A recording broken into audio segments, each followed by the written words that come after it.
नमस्कार, आप सभी का स्वागत है। जैसा कि हम सबको विगत है कि 30 सितंबर को बीपीएससी की 69th प्री परीक्षा होने वाली है। तो उसी को ध्यान में रख कर के जो पुराने वर्ष के प्रश्न पत्र हुए हैं, उनको हम एक-एक करके करने का प्रयास करेंगे और ये प्रश्न पत्र जो घटना चक्र है, उसके प्रीवियस ईयर क्वेश्चन पेपर वाली श्रृंखला से कराए जाएंगे, ठीक है। तो उसमें क्या किया गया है कि इसमें सबसे अच्छा कर दिया गया है कि जो भी प्रश्न हुए हैं, उनको सब्जेक्ट वाइज बाँट दिया गया है। भारतीय इतिहास को 3 कालों में, प्राचीन, मध्य और आधुनिक, इसी तरीके से ज्योग्राफी, फिर साइंस और उसके बाद में फिर जो संविधान है। तो हम इतिहास वाले पोर्शन से शुरू करते हैं आज प्राचीन कालीन जो इतिहास है उसका, फिर मध्यकालीन, इस तरीके से करके हम आगे बढ़ेंगे। तो हमारा आज का जो पहला प्रश्न है वो है प्राचीन भारत का इतिहास। भारत में पशुपालन एवं कृषि के प्राचीनतम साक्ष्य कहाँ से प्राप्त हुए हैं? तो डी ऑप्शन जो है मेहरगढ़ से प्राप्त हुए हैं। भारतीय उपमहाद्वीप में पशुपालन एवं कृषि का प्रारंभिक स्थल मेहरगढ़ को माना जाता है, जो कि 7000 से लेकर 5500 ईसा पूर्व के मध्य मानव बसाव का क्षेत्र था। कुछ विद्वान मेहरगढ़ को पशुपालन का काल 8500 ईसा पूर्व से मानते हैं। नवीनतम खोजों के आधार पर भारतीय उपमहाद्वीप में प्राचीनतम कृषि साक्ष्य वाला स्थल कौन सा है? तो उत्तर प्रदेश का जो संत कबीरनगर जिले में लहुरा देव है, इसको अब माना जाने लगा है। यहाँ से 7000 से लेकर के 9000 ईसा पूर्व के मध्य मानव के बसने तथा निश्चित तौर पर 6400 ईसा पूर्व के चावल के साक्ष्य प्राप्त हुए हैं।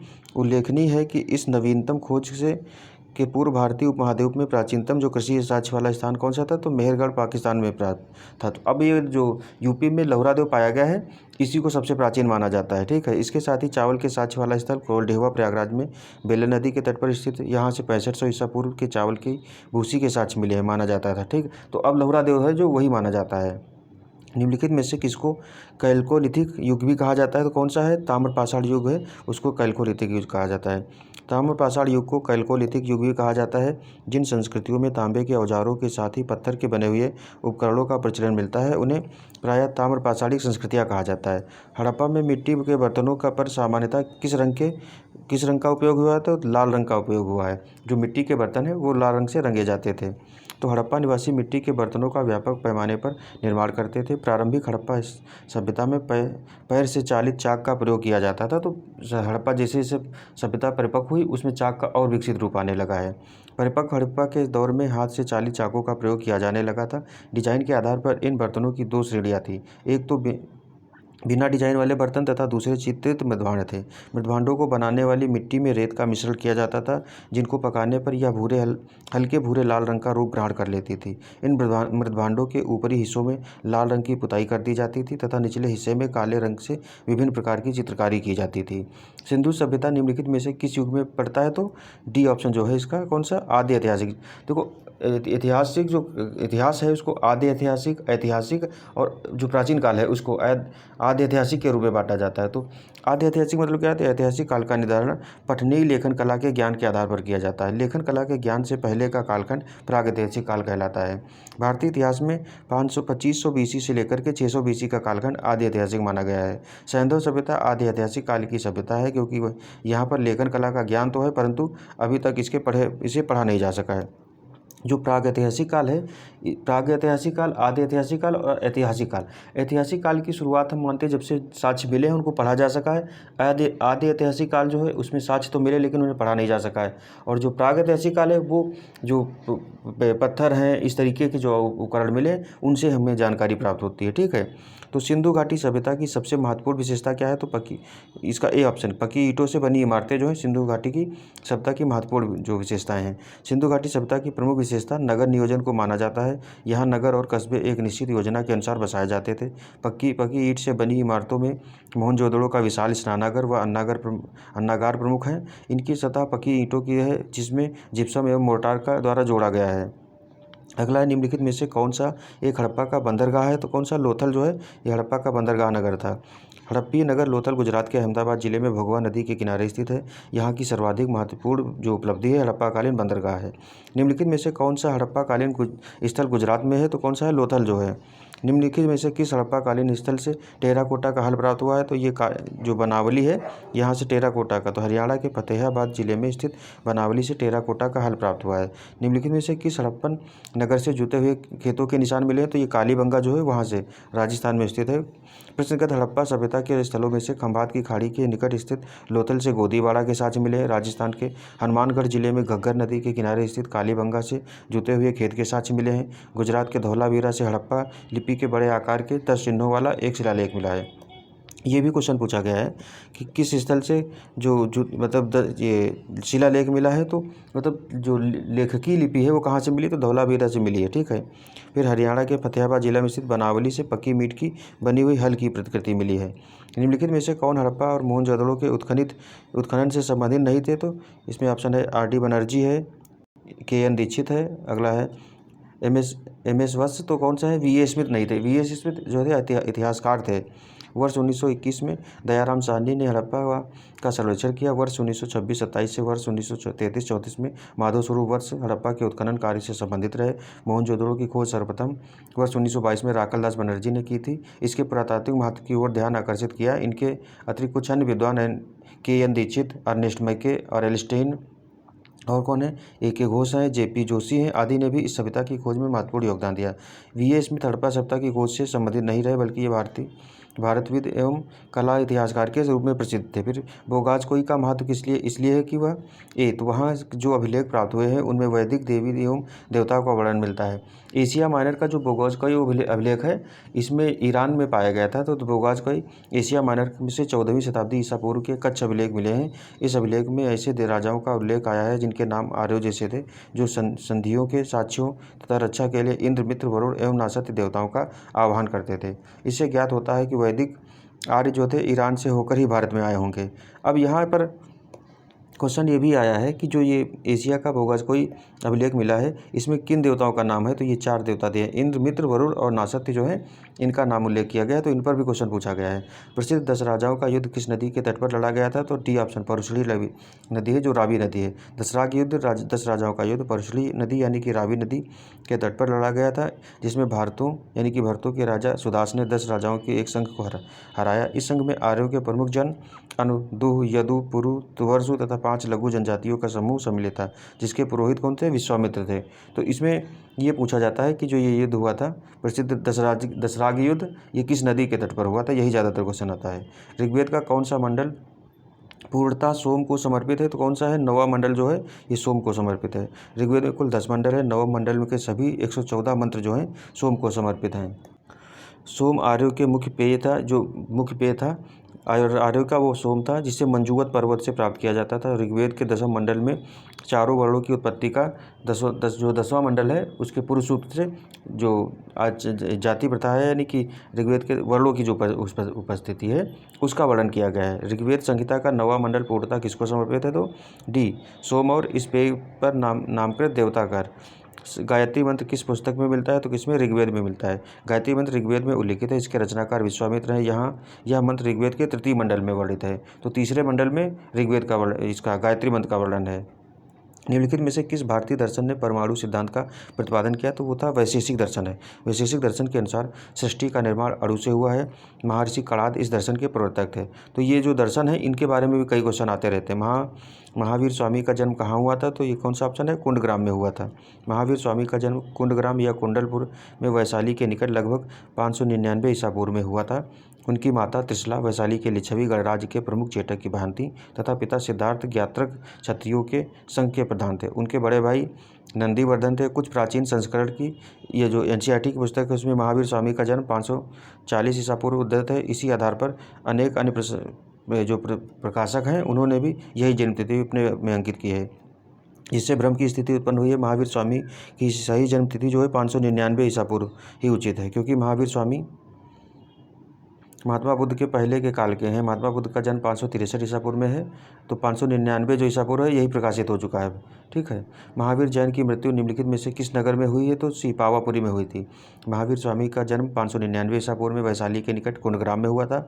उनके पिता जो थे सिद्धार्थ ज्ञात्रक क्षत्रियों के संघ के प्रधान थे, जो वज्जी संघ का एक प्रमुख सदस्य थे। ठीक है। 527 ईसा पूर्व में लगभग 72 वर्ष की आयु में राजगृह के समीप पावापुरी नामक स्थान पर उन्हें शरीर त्याग दिया था। तो कुंडग्राम में जन्म हुआ था और पावापुरी में उनकी मृत्यु हुई थी। भगवान महावीर का प्रथम शिष्य कौन था? तो जामाली था इनका जो दामाद था। महावीर भगवान का जन्म क्षत्रिय वंश में सिद्धार्थ के यहाँ 599 ईसा पूर्व में हुआ था। उनकी पत्नी का नाम यशोदा था। उनसे प्रियदर्शना नामक एक पुत्री उत्पन्न हुई। उस पुत्री का विवाह जामाली नामक के क्षत्रिय से हुआ, जो बाद में महावीर स्वामी का अनुयायी बन गया। यह उनका प्रथम शिष्य था। जामाली के बाद में महावीर का विरोध किया और बहुरतवाद नामक एक नए संप्रदाय की शुरुआत की। 11 अन्य प्रधान शिष्य, जिन्हें गणधर कहा जाता था, निम्न प्रकार थे। तो इंद्रभूति, अग्निभूति, वायुभूति, ये तीनों भाई थे। आर्यभक्त, सुधर्मन, मंडिक पुत्र, मौर्यपुत्र, अकंपित, अचल, मैत्रेय तथा प्रभास, ये 11 जो थे इनके गणधर थे। और जो पहला जो अनुयायी था इनका दामाद जामाली था। निम्नलिखित में से कौन सबसे पूर्वकालिक जैन ग्रंथ कहलाता है? तो सी 14 जो पूर्व हैं जैन ग्रंथों में। देखो 14 पूर्व प्राचीनतम जैन ग्रंथ है। अंतिम नंद राजा के समय में संभूति विजय तथा भद्रबाहु संघ के अध्यक्ष थे तथा ये ही महावीर द्वारा प्रदत्त 14 पूर्वों के विषय में जानने वाले अंतिम व्यक्ति थे। 12 अंग में जैन सिद्धांतों का संकलन प्रथम जैन सभा में किया गया था। तो प्रथम जो जैन सभा हुई थी वो उसी में किया गया था। ठीक। महात्मा बुद्ध ने अपना पहला धर्मचक्र प्रवर्तन किस स्थान पर दिया? तो किस पर? सारनाथ में दिया था। 6 वर्षों की साधना के पश्चात 35 वर्ष की अवस्था में वैशाख पूर्णिमा की रात्रि को एक पीपल वृक्ष के नीचे, तो ये भी क्वेश्चन आया, किस वृक्ष के नीचे? पीपल वृक्ष के नीचे गौतम बुद्ध को ज्ञान प्राप्त हुआ। ज्ञान प्राप्ति के बाद वे ही बुद्ध कहलाए। ज्ञान प्राप्ति के पश्चात गौतम बुद्ध ने अपने मत का प्रचार प्रारंभ किया। उरुबेला से वे सबसे पहले ऋषिपत्तम यानी कि सारनाथ गए। यहाँ उन्होंने 5 ब्राह्मण सन्यासियों को पहला उपदेश दिया। इस उपदेश को ही धर्मचक्र प्रवर्तन कहा जाता है। यह उपदेश दुख के कारणों, दुख का अंत, उनके समाधान से संबंधित था। इसमें 4 आर्य सत्य भी दिए थे। फिर महात्मा बुद्ध का महापरिनिर्वाण कहाँ हुआ था? तो ये कहाँ? कुशीनगर में हुआ था। महात्मा बुद्ध ने अपना पहला उपदेश सारनाथ में दिया। उसके पश्चात वे बौद्ध धर्म के प्रचार के लिए कपिलवस्तु, राजगृह, वैशाली तथा कौशल राज्य गए। सबसे अधिक बौद्ध धर्म का प्रचार कौशल राज्य में हुआ। कौशल नरेश प्रसेनजित ने भी अपने परिवार के साथ बुद्ध की शिष्यता ग्रहण की थी। अपना प्रचार करते हुए वे मल्लों की राजधानी पावा पहुँचे। यहाँ वे चुंद नामक लोहार की तो आम्रवाटिका में ठहरे। उसने बुद्ध को सूकर मद्दव खाने का दिया। इससे उन्हें रक्तातिसार हो गया और यह भयानक पीड़ा उत्पन्न हुई। यह वेदना के बाद वे कुशीनारा यानी कि कुशीनगर गणराज्य की जो राजधानी वहाँ पहुँचे। यहीं 483 ईसा पूर्व में 80 वर्ष की अवस्था में उन्होंने शरीर त्याग दिया। बौद्ध ग्रंथों में इसे महापरिनिर्वाण कहा गया। तो इसमें 3-4 क्वेश्चन तो बन जाते हैं। जो परिनिर्वाण कहाँ? कुशीनगर में महापरिनिर्वाण हुआ। और सबसे ज़्यादा कहाँ है? तो इन्होंने जो अपना 5 जो शिष्य बनाए थे तो सारनाथ में बनाए थे। धर्मचक्र प्रवर्तन इसको कहा गया। त्रिपिटक किसकी धार्मिक पुस्तक है? तो डी बौद्ध धर्म की जो पुस्तक है त्रिपिटक कहा जाता है। विनय पिटक, सुत्त पिटक और अभिधम्म पिटक को सम्मिलित रूप से त्रिपिटक कहा जाता है। संघ संबंधी, देखो विनय पिटक में ये भी पूछा गया है। विनय पिटक में तो संघ संबंधी नियम तथा आचार की शिक्षाएं, सुत्त पिटक में महात्मा बुद्ध के वचन है, अभिधम्म पिटक में दार्शनिक सिद्धांत दिए गए हैं। त्रिरत्न या 3 रत्न जैसे सटीक ज्ञान, सच्ची आस्था और सटीक क्रिया निम्न में से किससे संबंधित? तो बौद्ध धर्म, हिंदू धर्म, फिर कौन सा है? जैन होगा, ईसाई। तो कौन सा? जैन धर्म से संबंधित है जो त्रिरत्न है। जैन धर्म में मोक्ष के लिए 3 साधन आवश्यक बताए गए। सम्यक धारण यानी कि दर्शन, सम्यक चरित्र एवं सम्यक ज्ञान। इन तीनों को जैन धर्म में त्रिरत्न की संज्ञा दी गई है। निम्नलिखित में से कौन सी बात बौद्ध धर्म तथा जैन धर्म में समान नहीं है? तो सी आत्मदमन। गौतम बुद्ध ने मध्यम मार्ग का उपदेश दिया है। गौतम बुद्ध ने यानी कि बौद्ध धर्म में मध्यम मार्ग है। वे मोक्ष के लिए कठोर साधना एवं काया क्लेश में विश्वास नहीं करते थे। इसके विपरीत महावीर स्वामी ने मोक्ष प्राप्ति के लिए घोर तपस्या तथा शरीर त्याग को आवश्यक बताया है। तो इसमें जो एक तरीके देखें साधना पद्धति को लेकर के दोनों में अंतर है। बोध गया में बोधि वृक्ष अपने वंश की इस पीढ़ी का कौन सा है? तो पंचम वृक्ष है। ठीक है। महाबोधि मंदिर स्थित वर्तमान बोधि वृक्ष का वह नहीं है जिसके नीचे बैठकर महात्मा बुद्ध ने ज्ञान प्राप्त किया था। वैनसांग के अनुसार उस मूल वृक्ष को 7वीं शताब्दी में सम्राट शशांक ने नष्ट कर दिया था। इसके बाद इस स्थान पर 2 और वृक्ष रोपित हुए और नष्ट हुए। वर्तमान वृक्ष जिसे हम देख रहे हैं वह 5वीं पीढ़ी का वृक्ष है जिसे अलेक्जेंडर कनिंघम ने लगवाया था। यह वृक्ष पूरी तरह संरक्षित है और केवल इससे गिरी हुई पत्तियों को ही छूने एवं उठाने का अधिकार है। एक अन्य तथ्य के अनुसार यह वृक्ष क्रमशः 2 बार सम्राट अशोक, 1 बार पुष्यमित्र शुंग, 1 बार पूर्ववर्मा तथा अंत में कनिंघम द्वारा लगवाया गया था। अतः यह छठी पीढ़ी का वृक्ष है। बिहार सरकार के पर्यटन विभाग की वेबसाइट पर इसे 5वीं पीढ़ी, तो 5वीं पीढ़ी का ही आप लोग मानिएगा, क्योंकि बिहार के पर्यटन विभाग की वेबसाइट पर यही बताया गया। तथ्यों में विवाद होने के कारण बिहार लोक सेवा आयोग ने इस प्रश्न को मूल्यांकन से बाहर कर दिया गया था, तो अब इसके आने के भी चांस कम है। फिर अगला है, बराबर की गुफाओं का उपयोग किसने आश्रय गृह के रूप में किया था? तो ये आजीविकों के आश्रय गृह के रूप में हुआ था। मौर्य युग में पर्वत गुफाओं को काटकर निवास स्थान बनाने की कला का पूर्ण विकास हुआ। अशोक के तथा उसके पौत्र दशरथ के समय में बराबर तथा नागार्जुनी पहाड़ियों को काटकर आजीविकों के लिए आवास बनाए गए थे। अशोक के समय बराबर पहाड़ी की गुफाओं में सुदामा की गुफा तथा कर्ण चौपड़ नामक गुफा जो है सर्वप्रसिद्ध है। आजीविक संप्रदाय के संस्थापक क्या थे? तो मखली गोसाल थे। अच्छा, ये जो गुफाएं हैं इसमें ये भी पूछा है कि सुदामा गुफा और कर्ण चौपड़ गुफा, इन दोनों के नाम भी कभी कभी आ जाते हैं। आजीविक संप्रदाय के संस्थापक कौन थे? तो सी मखली गोसाल। मखली गोसाल प्रारंभ में महावीर के शिष्य थे, किंतु बाद में मतभेद के चलते इन्होंने महावीर की शिष्यता त्याग कर आजीवक नामक स्वतंत्र संप्रदाय की स्थापना की।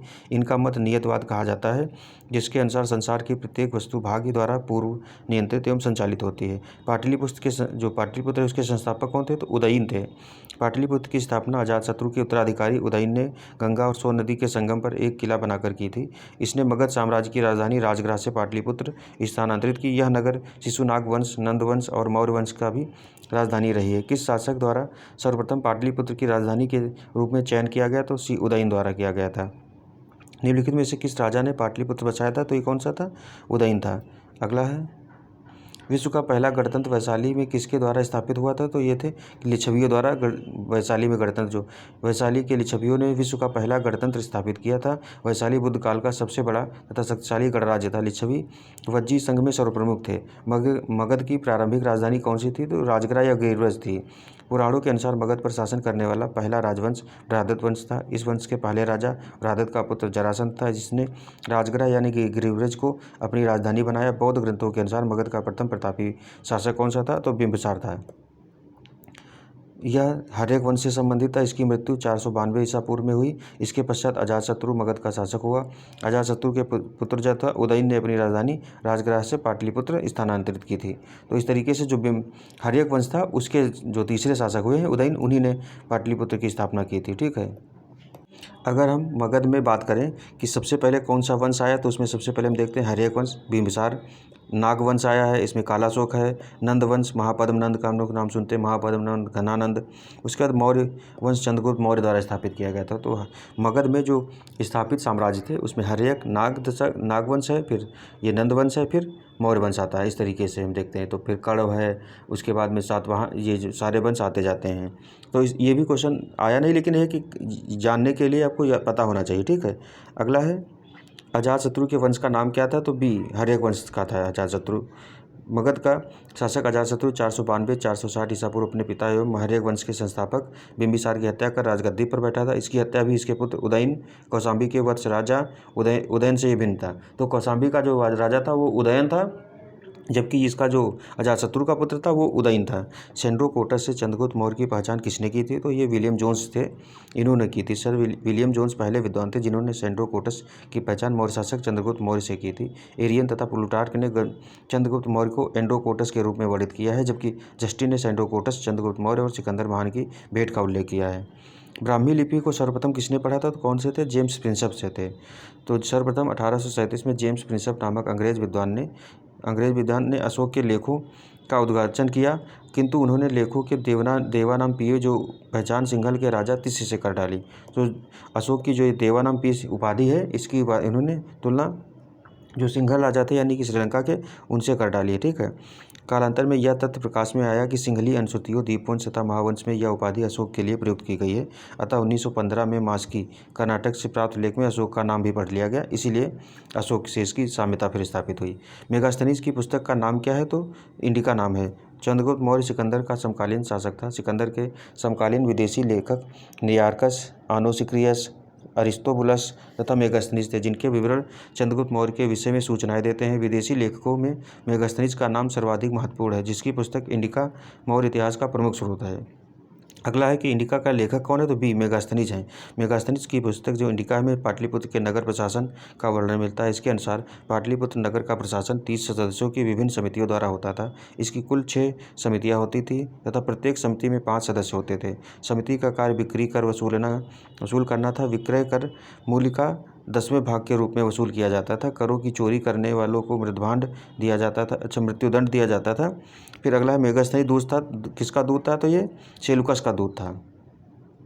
मेगास्थनीज सेलुकस निकेटर का द्वारा चंद्रगुप्त मौर्य की राज्य सभा में भेजा गया यूनानी राजदूत था। इसके पूर्व वह अराकोसिया का क्षत्रप के राजदरबार में सेलुकस का राजदूत रह चुका था। मेगास्थनी ने काफ़ी समय तक मौर्य दरबार में निवास किया। भारत में उसने जो कुछ भी देखा सुना उसने इंडिका नामक अपने ग्रंथ में से लिपिबद्ध कर दिया। अंतिम मौर्य सम्राट कौन था, तो ये बृहदत्त था।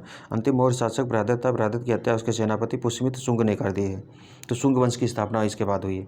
किस अभिलेख में रुद्रदामन प्रथम की विभिन्न उपलब्धियां वर्णित हैं, तो जूनागढ़ का जो अभिलेख है, जो गुजरात के जूनागढ़ से रुद्रदामन यानी कि 130 से लेकर के 150 ईस्वी का एक अभिलेख प्राप्त हुआ है। यह जिस शिला पर उत्कीर्ण है उसी पर अशोक के 14 प्रज्ञापनों की एक प्रति एवं स्कंदगुप्त के 2 लेख भी खुदे हुए हैं। यह विशुद्ध संस्कृत भाषा तथा ब्राह्मी लिपि में लिखा गया है।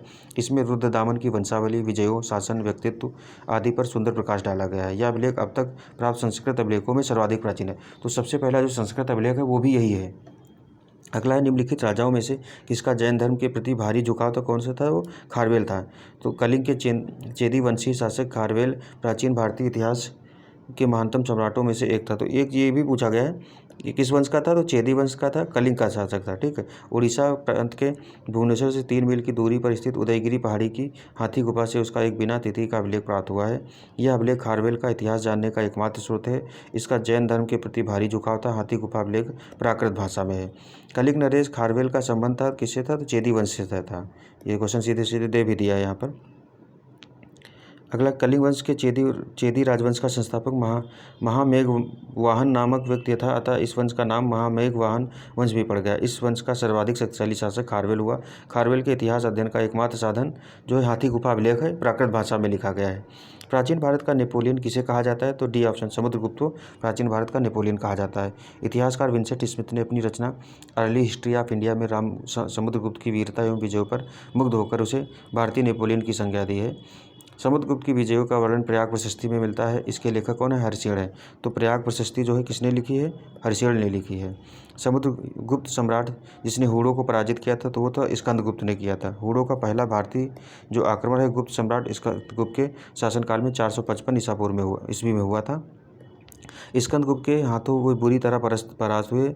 यूएस राय के अनुसार इस हुड़ आक्रमण का नेता कौन, खुशेनवाज था। यह आक्रमण एक धावा मात्र रहा और देश के ऊपर इसका कोई तात्कालिक प्रभाव नहीं पड़ा, किंतु परोक्ष रूप में इसने गुप्त साम्राज्य के पतन की गति को तेज कर दिया। स्कंदगुप्त की जो मृत्यु हुई के बाद 5वीं शताब्दी के अंत तक छठी शताब्दी के प्रारंभ में उत्तर पश्चिम के कई क्षेत्रों पर हुड़ों ने कब्जा कर लिया था।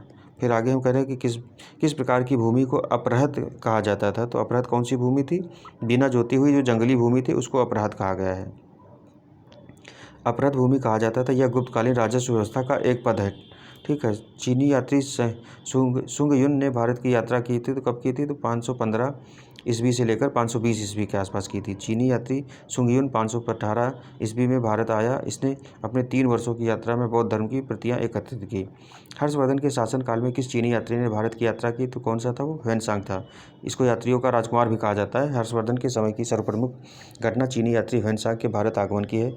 उसकी उत्कट अभिलाषा महात्मा बुद्ध के चरण चिन्हों द्वारा पवित्र किए स्थानों को देखने एवं पवित्र बौद्ध ग्रंथों का अध्ययन करने की थी, जो उन दिनों भारत में सुलभ थे। इस उद्देश्य की पूर्ति हेतु उसने तांग शासकों की राजधानी चंगन से भारतवर्ष के लिए 629 ईस्वी में प्रस्थान किया। अपनी भारत यात्रा के ऊपर उसने एक ग्रंथ लिखा जिसे शिवकी भी कहा जाता। तो जो ह्वेनसांग का ग्रंथ है इसको शिवकी कहा जाता है। आया कब तक, 629 ईस्वी में आया था। और उसमें राजा कौन सा था, हर्षवर्धन था। कल्हड़ की पुस्तक का नाम क्या है, तो राजतरंगिणी जो है। कल्हड़ ने राजतरंगिणी में कश्मीर का इतिहास लिखा है। इस ग्रंथ की रचना कल्हड़ ने जयसिंह यानी कि 1127 से 1159 के शासनकाल में पूर्ण किया। चंद्रगुप्त मौर्य के प्रधानमंत्री चाणक्य ने राजनीतिक शास्त्र पर जो पुस्तक लिखी है उसका नाम अर्थशास्त्र है। फिर है ओदंतपुर शिक्षा केंद्र निम्न से किस राज्य में अवस्थित है? तो बी, बिहार में स्थित है ओदंतपुरी। ओदंतपुर, जिसे उदनापुर भी कहा जाता है, प्राचीन काल में एक प्रमुख शिक्षा केंद्र था। यह बिहार राज्य में अवस्थित था। इसकी स्थापना पाल वंश के प्रथम शासक गोपाल ने की थी। कर्नाट वंश है बिहार का, उसकी स्थापना कौन सा कि तो नान्यदेव ने की थी। कर्नाट वंश के संस्थापक नान्यदेव 1097 से 98 ईस्वी थे, जो एक महान योद्धा थे। नान्यदेव ने कर्नाट की राजधानी सिमरावगढ़ को बनाया। कर्नाट वंश का शासनकाल 1097 से लेकर 1325 ईस्वी मिथिला का स्वर्ण युग कहा जाता है। कर्नाट वंश का अंतिम शासक कौन सा था? तो हरि सिंह था। ये कर्नाट वंश के अंतिम शासक हरि सिंह देव थे। ये कला और साहित्य के महान संरक्षक थे। इन्होंने पंजी व्यवस्था की शुरुआत की थी। किस काल में अछूत की अवधारणा स्पष्ट रूप से उद्धृत हुई? तो कौन सा है? वो धर्मशास्त्र का काल है, उसके समय अछूतों की जो अवधारणा है इसको स्पष्ट किया। धर्मशास्त्र के समय 4 वर्णों ब्राह्मण, क्षत्रिय, वैश्य एवं शूद्र के अतिरिक्त समाज में अन्य अनेक जातियाँ यथा अंबष्ट, उग्र, निषाद, मागध, वैदेहिक, रत्कर आदि का आविर्भाव अनुलोम एवं प्रतिलोम विवाहों के फलस्वरूप हो गया। पाणिनि ने 2 प्रकार के शूद्रों का उल्लेख किया है, निर्वसित एवं अनिर्वसित। इनमें पहले प्रकार के शूद्र ही अस्पृश्य माने जाते थे। अगला है कनिष्क के एक शासनकाल में बौद्ध सभा किस नगर में आयोजित की गई थी? तो कौन सा था? वो कश्मीर था। ये चौथी जो बौद्ध संगीति हुई है ये कनिष्क के शासनकाल में हुई।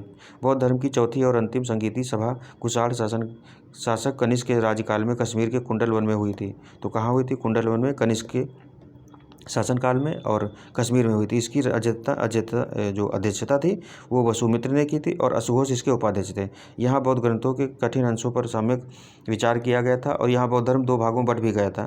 तो प्रत्येक पिटक पर भाष्य लिखे गए। कनिष्क ने इन्हें ताम्र पत्रों पर खुदवाकर एक स्तूप में रखवा दिया। त्रिपिटक में लिखे गए इन्हीं भाष्यों को विभाषा शास्त्र कहा गया है। उल्लेखनीय है कि पहली बौद्ध संगीति बुद्ध की मृत्यु के तत्काल बाद राजगृह की सप्तपदी गुफा में हुई। इस समय मगध का शासक कौन सा था? तो अजातशत्रु था। तो पहली अजातशत्रु के समय सप्तपदी राजगृह में हुई। इसकी अध्यक्षता जो थी महाकश्यप ने की थी। द्वितीय बौद्ध संगीति जो थी कालाशोक शासनकाल में बुद्ध की मृत्यु के 100 वर्षों पश्चात हुई, वैशाली में हुई थी। इसके अध्यक्ष जो कौन थे? सबक मानी थे, सबक मीर या सबक कामनी थे। ठीक है। प्रथम बौद्ध संगीति के अध्यक्ष कौन से थे? तो जो बी ऑप्शन है महाकश्यप थे, अजातशत्रु के शासनकाल में हुई थी। भगवान बुद्ध के महापरिनिर्वाण के बाद पहली बौद्ध संगीति हुई तो कहाँ? राजगृह में हुई है अजातशत्रु के शासनकाल में। और इसके अध्यक्ष कौन से थे? तो महाकश्यप थे। बुद्ध के जीवन की 4 महत्वपूर्ण घटनाओं और उनसे संबद्ध 4 स्थानों का नीचे उल्लेख है। यह 2 स्तंभों एवं 1 और 2 में अंकित है। इनका मिलान करना है। तो जन्म कहाँ हुआ था? ज्ञान प्राप्ति कहाँ हुई? प्रथम प्रवचन कहाँ दिया? निधन कहाँ हुआ? तो हम देखते हैं कि जन्म कहाँ हुआ है तो लुम्बिनी में। उसके बाद में ज्ञान प्राप्ति कहाँ हुई है? तो बोधगया में। प्रथम प्रवचन जो दिया है सारनाथ में। और निधन कहाँ हुआ है? तो कुशीनगर में। इस तरीके से ऑप्शन सी सही हो जाएगा। महात्मा बुद्ध का जन्म 563 ईसा पूर्व में कपिलवस्तु के समीप लुम्बिनी वन में हुआ है। बोधगया में वैशाख पूर्णिमा की रात को उन्हें ज्ञान प्राप्त हुआ था। काशी के ऋषि पत्तन में उन्होंने पहला उपदेश धर्मचक्र प्रवर्तन दिया। कुशीनगर में उनका निधन हुआ, जिसे बौद्ध साहित्य में महापरिनिर्वाण कहा गया है। इस तरीके से इनका कालखंड है। फिर है बोधगया किसे ज्ञान प्राप्ति हुई थी बोधगया में? तो महात्मा बुद्ध थे उनको बोधगया में ज्ञान प्राप्ति हुई थी।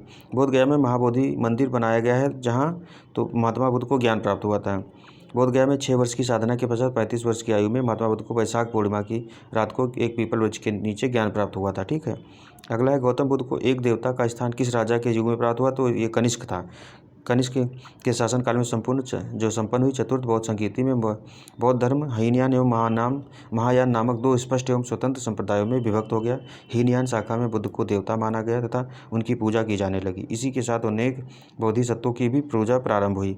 ईसा पूर्व 6ठी सदी में विश्व की प्रथम गणतंत्रात्मक व्यवस्था कहाँ थी? तो वैशाली में जो थी वो पहली गणतंत्रात्मक व्यवस्था स्थापित हुई है।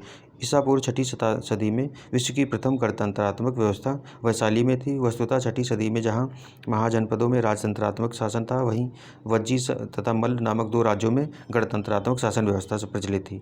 वज्जी 8 राज्यों का एक संघ था, जिसमें वैशाली के लिच्छवी सर्वाधिक शक्तिशाली थे। 16 महाजनपदों की सूची किसमें है? तो अंगुत्तर निकाय है। ऑप्शन 20 का जो है अंगुत्तर निकाय। बौद्ध ग्रंथ अंगुत्तर निकाय में 16 महाजनपदों की सूची उपलब्ध है। इन्हें 16 महाजनपद कहा गया है। ये हैं अंग, मगध, काशी, कौशल, वज्जी, मल्ल, चेदी, वत्स, कुरु, पांचाल, मत्स्य, सूरसेन, अस्मक, अवंती, गांधार, कंबोज। इन सभी महाजनपदों में एकमात्र महाजनपद अस्मक दक्षिण भारत में स्थित था।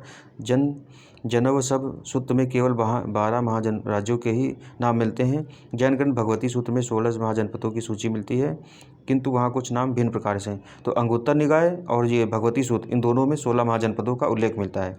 तो क्वेश्चन ये पूछा गया है सीधे सीधे, दोनों में जो अगर दोनों रहते तो दोनों का आपको लगाना होगा।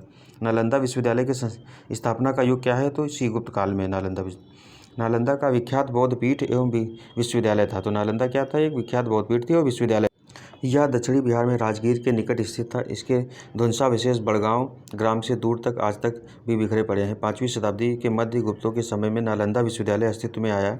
सर्वप्रथम कुमारगुप्त प्रथम ने नालंदा बौद्ध विहार को दान दिया और बाद में बुद्धगुप्त, तथागत गुप्त तथा बालादित्य नामक गुप्त शासकों ने भी इस विहार को दान दिया। तो कुमार जो गुप्त थे, इनके शासनकाल में कहा गया, कुमारगुप्त जो इनके शासनकाल में ये नालंदा विश्वविद्यालय जो है सर्वप्रथम कुमारगुप्त ने दिया था। ठीक है। नालंदा विश्वविद्यालय किस लिए सर्वप्रसिद्ध था? तो ये बौद्ध दर्शन, जो धर्म दर्शन है, उसकी शिक्षा के लिए प्रसिद्ध था। मध्यकालीन भारत में मनसबदारी व्यवस्था क्यों लागू की गई थी? तो बी ऑप्शन जो है, सैनिकों की सुगमता से भर्ती करने हेतु। मनसबदारी व्यवस्था एक विशिष्ट प्रशासनिक व्यवस्था थी जिसका प्रचलन मुगल शासक अकबर द्वारा किया गया था। मनसब द्वारा 3 बातें निर्धारित होती थी: पदाधिकारी का वरीयता क्रम, वेतनमान तथा सैनिक उत्तरदायित्व। सैनिक उत्तरदायित्व में मनसबदार को अपने मनसब के अनुसार सैनिकों को रखना पड़ता था। इस व्यवस्था को राज्य ने सैनिकों के प्रत्यक्ष भर्ती और रखरखाव के उत्तरदायित्व मनसबदारों पर डाल दिया, जिसके बदले में मनसबदार को नकद या जागीर प्रदान की जाती थी। ठीक है। अगला, नीचे 2 वक्तव्य दिए हैं, कथन कारण दिया गया है। तो कथन कह रहा है कि 12वीं शताब्दी के अंत तक नालंदा महाविहार का पतन हो गया। सही है।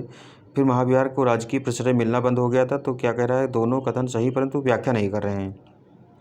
नालंदा में एक विख्यात बौद्ध पीठ एवं विश्वविद्यालय था। यह दक्षिणी बिहार में राजगीर के निकट स्थित था। 5वीं सदी के मध्य गुप्तों के समय में नालंदा स्थित विश्वविद्यालय अस्तित्व में आया।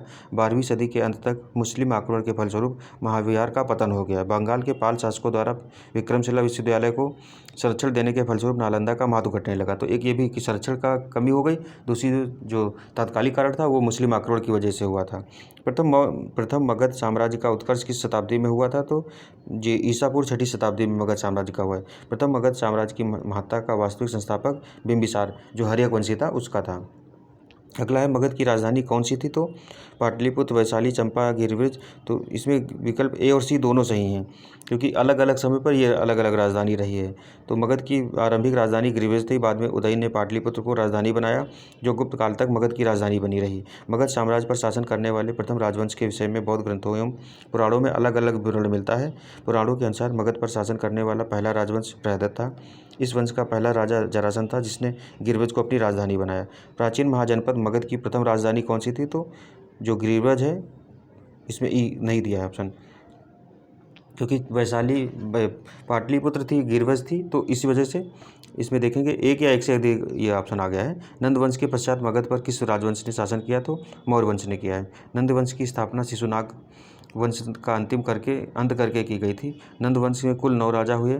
उग्रसेन, जिसे पुराणों में महापद्म कहा गया है, पंडुकति, भूतपाल, राष्ट्रपाल, गोविषाणक, दशसिद्धक, कैवर्त तथा घनानंद जो थे।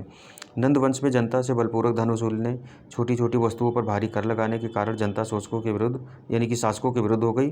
चारों ओर घृणा एवं असंतोष का वातावरण व्याप्त हो गया। इसी का लाभ उठाकर चंद्रगुप्त मौर्य एवं चाणक्य ने जो धनानंद की हत्या कर नंद वंश का अंत कर दिया और मौर्य वंश की स्थापना हुई थी। जिसके ग्रंथ में चंद्रगुप्त मौर्य का विशिष्ट रूप से वर्णन हुआ वह कौन सा है? तो विशाखदत्त की मुद्रा राक्षस से चंद्रगुप्त मौर्य के विषय में विस्तृत सूचना प्राप्त होती है। इस ग्रंथ में चंद्रगुप्त को नंदराज का पुत्र माना गया है।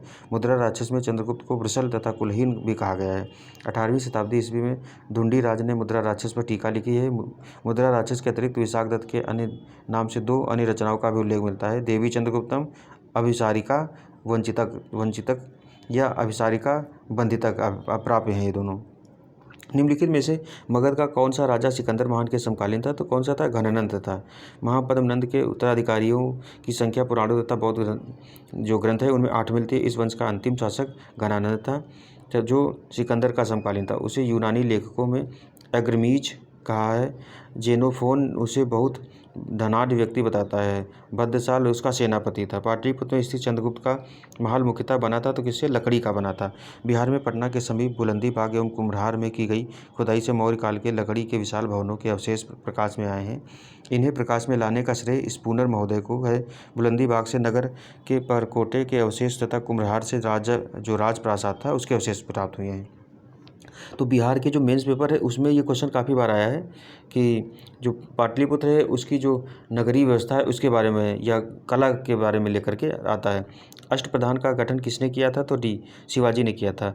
शिवाजी ने राज्य के प्रशासन के लिए केंद्रीय स्तर पर अष्टप्रधान की व्यवस्था की थी, जिसके अंतर्गत 8 मंत्रियों को नियुक्त किया गया था। इसमें पेशवा, अमात्य, मंत्री, सचिव, सुमंत, सेनापति, पंडित राव एवं न्यायाधीश शामिल थे। ये शिवाजी के राज्य प्रशासन में आधुनिक काल के सचिवों की भांति कार्य करते थे। इनका कार्य राजा को परामर्श देना मात्र था। इसे किसी भी अर्थ में मंत्रिमंडल नहीं कहा जा सकता है। प्रत्येक मंत्री राजा के प्रति उत्तरदायी था। ठीक है। अगला कह रहा है कि निम्नलिखित में से किस मौर्य राजा ने दक्कन की विजय प्राप्त की थी? तो चंद्रगुप्त जो था इसने दक्कन की विजय प्राप्त की थी। मौर्य साम्राज्य के संस्थापक चंद्रगुप्त मौर्य ने दक्षिण भारत की विजय प्राप्त की। इस संदर्भ में अशोक ने अभिलेखों, जैन एवं तमिल साक्ष्यों से जानकारी प्राप्त होती है। दक्षिण भाग के अनेक स्थलों में अशोक के अभिलेख प्राप्त हुए हैं, किंतु अशोक ने एकमात्र कलिंग विजय की थी। अतः ऐसी स्थिति में दक्षिण में विजय का श्रेय हमें चंद्रगुप्त मौर्य को ही देना पड़ेगा, क्योंकि बिंदुसार की विजय अत्यंत संदिग्ध है। इतिहास में उसे एक विजेता के रूप में स्मरण नहीं किया जाता है। जैन एवं तमिल साक्ष्य भी चंद्रगुप्त मौर्य की दक्षिण विजय की पुष्टि करते हैं। अभिलेख जिससे यह प्रमाणित होता है कि चंद्रगुप्त का प्रभाव पश्चिम भारत पर था, कौन सा था? कलिंग, अशोक, रुद्रदामन का जूनागढ़। तो ये ऑप्शन सी जो है रुद्रदामन का जूनागढ़ अभिलेख है, इसी से पता चलता है। रुद्रदामन के जूनागढ़ अभिलेख से यह ज्ञात होता है कि चंद्रगुप्त मौर्य के सम्राट सौराष्ट्र स्थित प्रांतीय शासक पुष्यगुप्त ने वहां सुदर्शन झील बनवाई थी और बाद में अशोक के यूनानी गवर्नर तुसाप ने इस जलाशय के साथ बहुत सी नहरें बनवाई। इस प्रांत को अनर्त तथा सौराष्ट्र कहा गया है। इससे पश्चिम भारत पर चंद्रगुप्त के आधिपत्य का प्रमाण मिलता है। निम्न में से कौन सा क्षेत्र अशोक के साम्राज्य में सम्मिलित नहीं था? तो सी जो श्रीलंका था वो नहीं था। अशोक के शासनकाल में बौद्ध सभा किस नगर में आयोजित की गई थी? तो बी ऑप्शन जो है पाटलिपुत्र में। सिंहली अनुसूतियों, दीपवंश और महावंश के अनुसार अशोक के राज्यकाल में पाटलिपुत्र में मोगलीपुत्र तिस्य की अध्यक्षता में तृतीय बौद्ध संगीति का आयोजन हुआ था। अशोक के शिलालेखों में प्रयुक्त भाषा है तो कौन सी है? बी, प्राकृत है। अशोक ने प्राकृत में अशोक का इतिहास समय मुख्यतः उसके अभिलेखों से ही ज्ञात होता है। उनके अभिलेखों का विभाजन 3 वर्गों में किया गया है: शिलालेख, स्तंभलेख एवं गुहालेख। शिलालेखों की संख्या जो है कितनी है? 14 है, जो 8 विभिन्न स्थानों से प्राप्त हुए हैं: शाहबाजगढ़ी, मानसेहरा, कालची, गिरनार, धौली, जौगढ़, एरगुडी, सोपारा। अशोक के अधिकांश शिलालेख अप्राकृत भाषा में ब्राह्मी लिखे गए हैं। केवल 2 शिलालेख जो हैं ये पूछा भी गया है। शाहबाजगढ़ी और मानसेहरा ब्राह्मी लिपि न होकर के खरोष्टी है। तक्षशिला से अरामेइक लिपि में लिखा गया एक भग्न अभिलेख भी प्राप्त हुआ है। सरेकुना नामक स्थान से यूनानी तथा अरामेइक लिपियों में लिखा गया द्विभाषी यूनानी एवं सीरियाई भाषा अभिलेख तथा लगमान नामक स्थान से अरामेइक लिपि में लिखा गया अशोक का अभिलेख प्राप्त हुआ है। फिर निम्नलिखित में से प्राचीन भारत की कौन सी लिपि दाहिने से बाईं ओर लिखी जाती थी? तो ये खरोष्टी लिपि जो है ये दाहिने से बाएं ओर लिखी जाती थी इस तरीके से। अगला है प्राचीन भारत में खरोष्टी लिपि दाएं से बाएं लिखी जाती थी। इसे पढ़ने का श्रेय मैसन, प्रिंसेप, नोरिस, लेसन, कनिंघम आदि विद्वानों को है। यह मुख्यतः उत्तर पश्चिम भारत की लिपि थी। अशोक के धम्म का मूल संदेश क्या है? तो ई ऑप्शन जो है, एक या एक से अधिक हो सकता है। धम्म का एक नैतिक संहिता थी। अशोक अपने दूसरे और 7वें शिलालेख के माध्यम से संदेश देता है कि अपशिनवे बहुकायाने दया दाने सचे सोचे मादये साधवे च, अर्थात कम पाप करना, कल्याण करना, दया दान करना, सत्य बोलना, पवित्रता से रहना, स्वभाव में मधुरता तथा साधुता बनाए रखना। इस प्रकार अशोक धम्म के मूल संदेश में शांति और अहिंसक बड़ों का सम्मान तथा धार्मिक सहनशीलता निहित है। अगला प्रश्न है, अपने शिलालेखों में अशोक सामान्यतः किस नाम से जाने जाते हैं? तो प्रियदर्शी के नाम से ज़्यादातर जाने जाते थे। ऑप्शन बी जो है। अब अशोक के अभिलेखों में सर्वत्र उसे देवानाम प्रियदर्शी, देवताओं में प्रिय अथवा देखने में सुंदर, देवानाम प्रियदर्शी तथा राजा आदि की उपाधि से संबोधित है। पुराणों में उसे अशोक वर्धन कहा गया। कौटिल्य के अर्थशास्त्र में किस पहलू पर प्रकाश डाला गया है? तो राजनीतिक जो नीतियाँ थी। कौटिल्य के अर्थशास्त्र द्वारा चंद्रगुप्त मौर्य के शासनकाल की बहुत सी बातों का ज्ञान प्राप्त होता है। यह वस्तुतः ऐतिहासिक ग्रंथ नहीं है, अपितु राजनीतिक शास्त्र का एक अद्वितीय ग्रंथ है। इसकी तुलना मैकियावेली के प्रिंस से की जाती है। कौटिल्य की पुस्तक अर्थशास्त्र किस विषय पर आधारित है? तो ये ई जो ऑप्शन है, आर्थिक संबंध भी है, विदेश नीति भी है। तो कौटिल्य द्वारा मौर्य काल में रचित अर्थशास्त्र शासन के सिद्धांतों और अभ्यास की पुस्तक है। इसमें राज्य के लिए मंडल सिद्धांत है जो विदेश नीति की व्याख्या करता है। इसके अलावा इसमें सप्तांग सिद्धांत, राजा आमात्य, जनपद, दुर्ग, कोष, दंड एवं मित्र की सर्वप्रथम व्याख्या मिलती है। निम्नलिखित अर्थशास्त्र के तत्कालीन प्रशासन एवं कृषि, शिल्प एवं व्यापार व्यवस्था की भी विस्तृत जानकारी प्राप्त होती है। तो इसमें ये याद रख लीजिए किन किन ये सप्तांग सिद्धांत में कौन कौन शामिल होता है। राजा, आमात्य, जनपद, दुर्ग, कोष, दंड, मित्र, ये भी पूछ देता है कभी कभी। मेगास्थनीज ने भारतीय समाज को कितनी श्रेणियों में बांटा था, तो 7 में बांटा था इसने। कौन कौन कारीगर, दार्शनिक, कृषक, पशुपालक, कारीगर, योद्धा, निरीक्षक एवं सभासद थे, 7 इकाइयों में बांटा था इसने।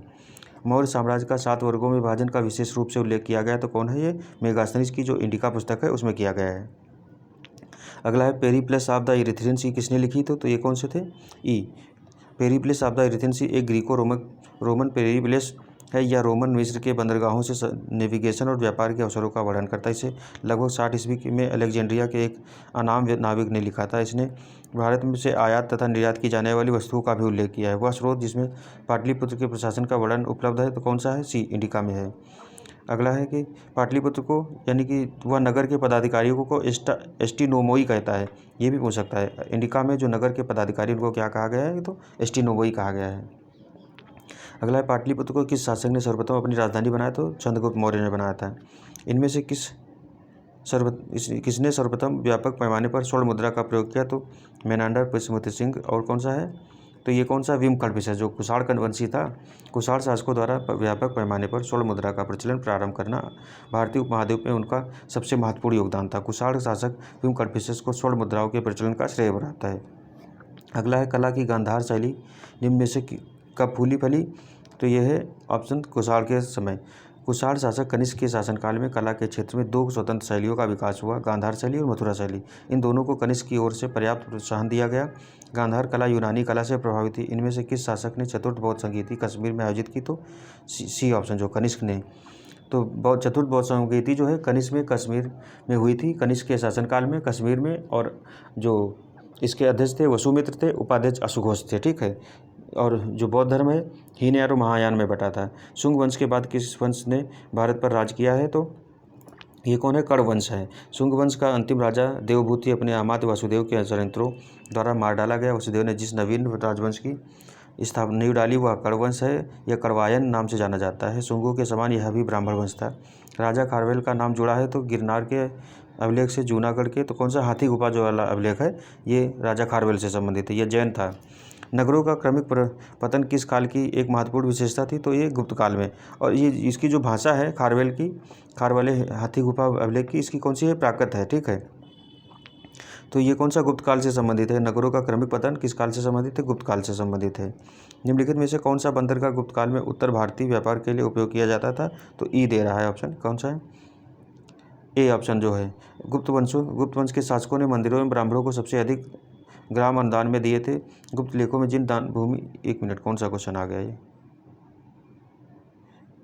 इसका ई। गुप्त काल में बंगाल में ताम्रलिप्ति एक प्रमुख बंदरगाह था, जहां से उत्तर भारत के साथ दक्षिण पूर्व एशिया, चीन, श्रीलंका, जावा, सुमात्रा आदि देशों के साथ व्यापार होता था। पश्चिमी भारत का प्रमुख बंदरगाह भृगकच्छु यानी कि जो भरौस था, जहाँ से पश्चिमी देशों के साथ समुद्री व्यापार होता था। इसके अलावा कल्याण तथा बॉम्बे से भी उत्तर भारतीय व्यापार होता था। किस शासक वंश ने मंदिरों एवं ब्राह्मण को सबसे अधिक ग्राम दान दिए थे? तो कौन थे ये? गुप्त वंश के शासकों ने मंदिरों एवं ब्राह्मणों को सबसे अधिक ग्राम अनुदान में दिए थे। गुप्त लेखों में जिन भूमिदानों का उल्लेख किया गया है उससे यह स्पष्ट है कि भूमिदान के साथ साथ गांव की भूमि से उत्पन्न होने वाली आय भी ग्रहीता को सौंप दी जाती थी। गुप्त युग में भूमि राजस्व की दर क्या थी? तो बी ऑप्शन, उपज का 6ठा भाग था। गुप्त काल में जो लोग राजकीय भूमि पर कृषि करते थे उन्हें अपनी उपज का एक भाग राजा को कर के रूप में देना पड़ता था, जो षष्ठांश होता था। गुप्त अभिलेखों में भूमि कर को उद्रंग तथा भंग भाग कर कहा गया है। भागवत संप्रदाय के विकास में उनकी किसकी देन अत्यधिक रही है? तो ये गुप्त काल जो था उसमें सबसे ज़्यादा भागवत धर्म को प्रोत्साहन दिया गया है। भागवत अथवा वैष्णव धर्म का चरमोत्कर्ष गुप्त राजाओं के शासनकाल में हुआ। गुप्त नरेश वैष्णव मतानुयायी थे तथा उन्होंने इसे अपना राजधर्म बनाया था। अधिकांश शासक परम भागवत की उपाधि धारण करते थे। विष्णु का वाहन गरुड़ गुप्तों का राजचिन्ह था। इनमें से किसने पहली बार यह व्याख्या की थी कि पृथ्वी के अपनी दूरी पर घूमने के कारण प्रतिदिन सूर्योदय एवं सूर्यास्त होता है? तो कौन है? आर्यभट्ट थे। आर्यभट्ट प्रथम व्यक्ति थे जिन्होंने यह व्याख्या की थी कि पृथ्वी के अपनी धुरी पर घूमने के कारण ही प्रतिदिन सूर्योदय एवं सूर्यास्त होता है। अगला जो क्वेश्चन है वो है, इनमें से कौन गुप्त काल में औषधि के क्षेत्र में अपने कार्य के लिए जाने जाते थे? ऑप्शन ई दे रहा है। शूद्रक को शल्यक्रिया का जनक कहा जाता है। यह काशी के रहने वाले थे। इनका लगभग 600 ईसा पूर्व माना जाता है। शौनक ऋग्वेद कालीन ऋषि थे। शूद्रक गुप्तकालीन नाटककार थे। जो सुश्रुत हैं शल्यक्रिया के लिए जनक थे। सौमिला गुप्तकालीन नाटककार हैं जिसे कालिदास ने भास और कविपुत्र के साथ याद किया जाता है। इस प्रकार गुप्त काल में औषधि के क्षेत्र में उपयुक्त में से किसी ने कार्य नहीं किया था। यद्यपि बिहार लोक सेवा आयोग ने अपने प्रारंभिक उत्तर में इसका उत्तर ए माना है सुश्रुत को, चूँकि गुप्त काल का प्रारंभ 275 एडी से प्रारंभ होता है, जो सुश्रुत काल के मान्यकाल यानी कि 600 बीसी से 1500 बीसी से करीब 1000 वर्ष बाद का है। इसलिए सुश्रुत को गुप्त काल के समकालीन मानना औचित्यपूर्ण नहीं है। चीनी यात्री ह्वेनसांग ने किस विश्वविद्यालय में अध्ययन किया था? तो कौन सा था वो? नालंदा विश्वविद्यालय में अध्ययन किया था। 637 ईस्वी में ह्वेनसांग नालंदा विश्वविद्यालय गया था और 629 में आया था भारत। अगला है, ह्वेनसांग की भारत में यात्रा के समय सूती कपड़ों के उत्पादन के लिए सबसे प्रसिद्ध नगर कौन सा था? तो मथुरा जो था सूती वस्त्र उत्पादन के लिए ज़्यादा फेमस था।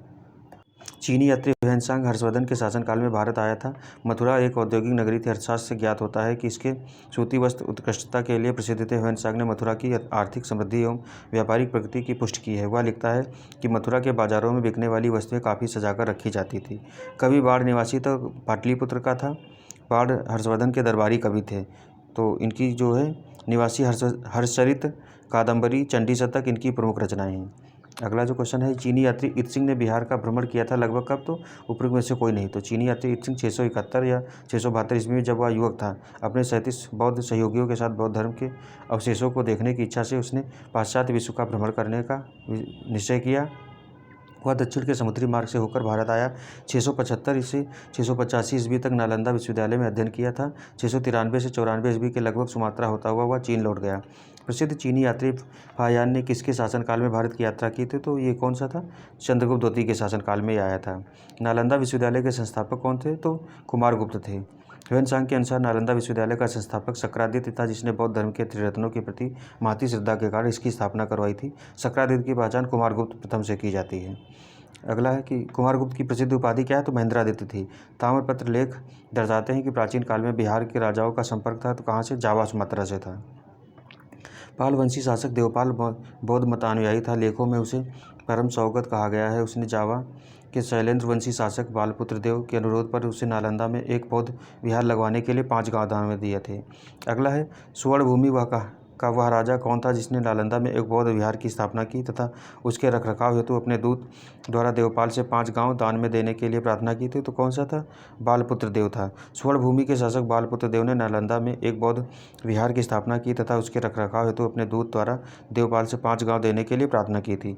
नालंदा विश्वविद्यालय के विनाश के कारण थे तो क्या था? मुसलमान। जो मुस्लिम आक्रमण हुआ है भारत में, नालंदा विश्वविद्यालय बख्तियार खिलजी के अधीन तुर्क मुस्लिम आक्रमणकारियों द्वारा नष्ट किया गया था। यह भारत में बौद्ध मत के पतन के लिए अंतिम प्रहार के रूप में देखा जाता है। खजुराहो मंदिर स्थापत्य के निर्माण में सहयोगी थे तो कौन? चंदेल थे।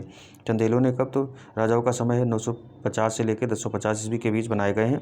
यहाँ के मंदिरों में कंदरिया महादेव का मंदिर सर्वोत्तम है। खजुराहो मध्य प्रदेश के छतरपुर जिले में स्थित है। विक्रमशिला शिक्षा केंद्र के संस्थापक का नाम क्या है? तो बी धर्मपाल। विक्रमशिला का विश्वविद्यालय बिहार के भागलपुर जिले में स्थित था। इसकी स्थापना पाल वंश के धर्मपाल ने की थी। दीपांकर श्री ज्ञान जो उपाध्यक्ष अतीश के नाम से प्रसिद्ध थे, तो यहाँ के सर्वाधिक प्रसिद्ध विद्वान थे। ये तिब्बत भी गए थे। निम्नलिखित राजवंशों में किसका उल्लेख संगम साहित्यों में नहीं हुआ? तो किसमें? कदम्ब का नहीं हुआ।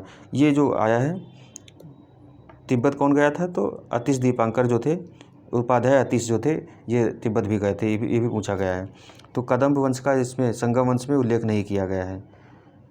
संगम साहित्य में केवल चोल, चेर एवं पांड्य राजाओं के उद्भव और विकास का विवरण प्राप्त होता है। इन राज्यों के विविध राजाओं के शासनकाल का स्पष्ट निर्धारण संभव न होने पर भी संगम साहित्य से कृष्णा नदी के दक्षिण में सुदूर प्रायद्वीप तक राजनीतिक गतिविधियों पर पर्याप्त प्रकाश पड़ता है। अगला है, संगम युग में उरैयूर किस लिए विख्यात था? तो कपास के व्यापार का महत्वपूर्ण केंद्र था उरैयूर। तमिलनाडु के तिरुचिरापल्ली में अवस्थित कावेरी नदी के तट पर उरैयूर संगमकालीन चोलों की राजधानी थी। यह कारी एवं वाराणम नामों से प्रसिद्ध था। संगम युग में उरैयूर कपास तथा सूती वस्त्रों का बहुत बड़ा केंद्र था। मुद्रा राक्षस का लेखक निम्नलिखित में से कौन है? तो बी विशाखदत्त जो है मुद्रा राक्षस की रचना विशाख दत्त ने की थी। इस ग्रंथ से मौर्य इतिहास मुख्यतः चंद्रगुप्त मौर्य के जीवन पर प्रकाश पड़ता है। इसने चंद्रगुप्त मौर्य को वृषल तथा कुलहीन कहा गया है। ढूंढीराज ने मुद्रा राक्षस पर टीका लिखी है। पृथ्वीराज रासो के लेखक कौन है? तो डी चंद्रबरदाई हैं। चौहान वंशी शासक पृथ्वीराज तृतीय राय पिथौरा के दरबारी कवि चंद्रबरदाई ने पृथ्वीराज रासो की रचना की थी। अगला है स्वप्न वासवदत्ता के लेखक कौन है? तो बी कौन? भास हैं। महाकवि भास ने नाम से 13 नाटक उपलब्ध हुए हैं, जिन्हें 1909 में श्री टी गणपति शास्त्री ने ट्रावणकोर राज्य से प्राप्त किया था। इन नाटकों के नाम हैं प्रतिज्ञा, योग, अंधारालय, फिर स्वप्न वासवदत्ता। तो जो ज़्यादा पूछा जाता है ये स्वप्न वासवदत्ता ही पूछा जाता है। ठीक है। अगला है कुमार संभव महाकाव्य किस कवि ने लिखा है? तो डी कालिदास ने लिखा है। कुमार संभव महाकाव्य काव्य की रचना महाकवि कालिदास ने की थी। इसमें 17 सर्ग हैं। फिर अगला है कीर्तार्जुनीयम पुस्तक किसने लिखी? तो डी ऑप्शन जो है भारवी की है। अगला है उस स्रोत का नाम बतलाएं जो प्राचीन भारत के व्यापारिक मार्गों पर मौन है। तो बी मिलिंद पन्हो है। तो संगम साहित्य में है, जातक कहानियाँ हैं उपरोक्त सभी में। तो बी जो है ये मौन है। फिर पाली भाषा में बौद्ध भिक्षु नागसेन द्वारा लिखित मिलिंद पन्हो नागसेन एवं हिंद यवन शासक मिनांडर के बीच वार्तालाप का वर्णन। इसमें व्यापारिक मार्गों का वर्णन नहीं किया गया है। हर्षचरित पुस्तक किसने लिखी थी? तो बाणभट्ट ने लिखी थी, जिसमें बाणभट्ट ने लिखी थी। फिर चोल वंश का संस्थापक कौन सा था? तो इसका विजयालय नाम था। अगला है कि चोल साम्राज्य की स्थापना विजयालय ने किया था, जो प्रारंभ में पल्लवों का एक सामंती दरबार थे सरदार था। उसने 850 ईस्वी में तंजौर को अपने अधिकार में कर लिया। तंजौर के शैव मंदिर राजराजेश्वर या बृहदीश्वर मंदिर का निर्माण राजराजा प्रथम के काल में हुआ था। चोल काल किसके लिए प्रसिद्ध था? तो ग्राम पंचायतों के लिए सबसे ज़्यादा फेमस कहा जाता है इसको। चोल शासन की सबसे उल्लेखनीय विशेषता स्वायत्त शासी ग्रामीण संस्थाओं के संचालन में परिलक्षित होती है। ग्राम पंचायत चोल काल में प्रसिद्ध था। उत्तर मेरुत से प्राप्त अभिलेख से ग्राम सभा के कार्यवादी का विस्तृत वर्णन प्राप्त होता है। कौन सा मध्यकालीन भारतीय साम्राज्य व्यापक स्तर पर स्थानीय स्वशासन के लिए प्रसिद्ध था? तो कौन सा था? चोल था। अगला दक्षिण भारत के मंदिरों के आकर्षक द्वार क्या कहलाते थे? तो ये कहलाते थे गोपुरम।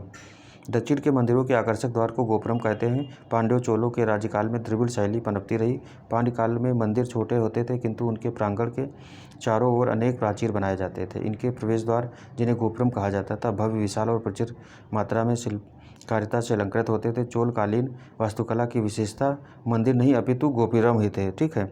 तो ये आज हमने प्राचीन कालीन जो इतिहास था उसको प्रीवियस ईयर क्वेश्चन पेपर जितने भी बीपीएससी के प्री वाले हुए हैं उनके ही माध्यम से देखा है। अगला जो हमारा लेक्चर रहेगा मध्यकालीन भारत का रहेगा, और आप लोग अपना फीडबैक भी दे सकते हैं कमेंट के माध्यम से। ठीक है। आज के लिए यहीं तक, धन्यवाद। मिलते हैं अगले लेक्चर में। जय हिंद, जय भारत।